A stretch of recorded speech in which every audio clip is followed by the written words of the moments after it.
terus ngebersihinnya gimana ya? Oh, cara ngebersihinnya mudah banget loh. Ayo kita ambil barang-barangnya.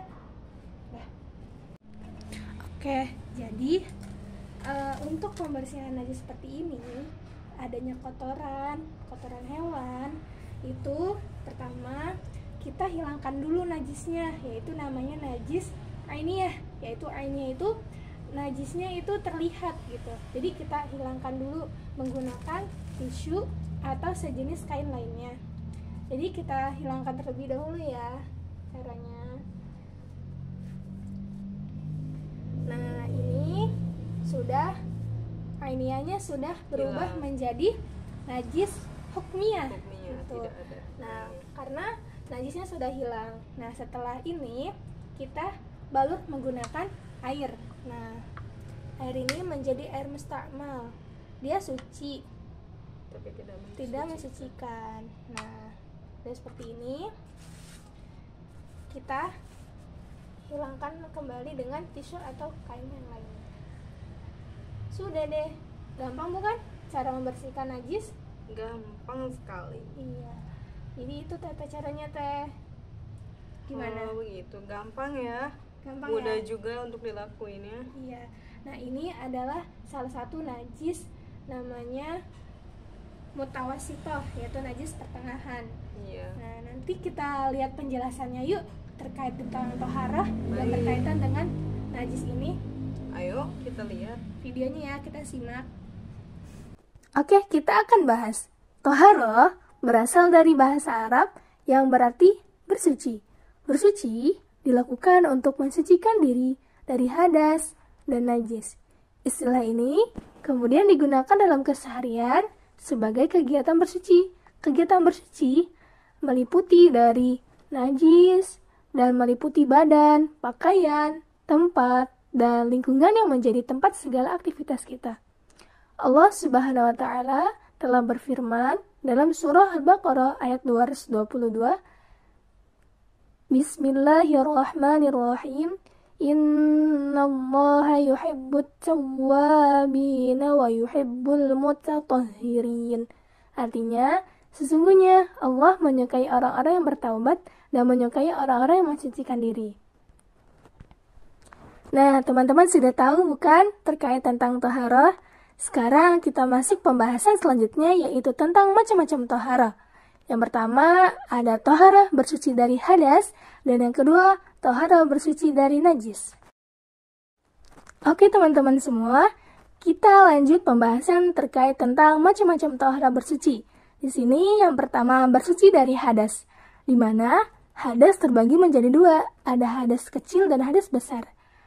Kita akan bahas hadas kecil. Hadas kecil adalah keadaan tidak suci pada diri seseorang manusia yang dapat disucikan dengan berwudu atau tayamum pada keadaan tertentu. Kemudian, yang kedua, yaitu ada hadas besar. Hadas besar adalah keadaan tidak suci pada diri seseorang muslim yang dapat disucikan dengan mandi junub atau mandi besar, akan tetapi jika tidak ada air atau sebab tertentu, maka dapat digantikan dengan tayamum. Selanjutnya yaitu toharah bersuci dari najis. Secara istilah, najis adalah kotoran yang menjadi sebab terhalangnya seseorang untuk beribadah kepada Allah. Bersuci dari najis yaitu bagaimana membersihkan sesuatu dari najis. Najis terbagi menjadi tiga, yaitu ada najis mukhafafah, najis mutawasitoh, dan najis mughalladoh. Nah, teman-teman sudah tahu bukan terkait tentang najis? Sekarang kita masuk pembahasan tentang macam-macam najis. Yang pertama yaitu ada najis mukhafafah. Najis mukhafafah adalah najis yang ringan, seperti air kencing bayi laki-laki yang belum berumur 2 tahun dan belum makan apapun kecuali air minum susu ibu. Cara yang mensucikannya cukup dengan membersihkan air pada benda atau tempat yang terkena najis tersebut. Macam-macam najis selanjutnya yaitu ada najis mutawasitoh. Najis mutawasitoh terbagi menjadi dua, ada najis mutawasitoh hukmiyah dan najis mutawasitoh ainiyah. Najis mutawasitoh hukmiyah adalah najis yang diyakini ada tapi tidak nyata wujudnya. Cara mensucikannya adalah cukup dengan mengalirkan air pada benda atau tempat yang terkena najis. Kemudian najis mutawasitoh ainiyah adalah najis yang tampak wujudnya dan tidak bisa diketahui melalui bau maupun rasanya. Cara mensucikannya dengan menghilangkan wujud, rasa, warna, dan baunya menggunakan air suci. Macam-macam najis yang terakhir yaitu ada najis mughalladah. Najis mughalladah berarti najis yang berat.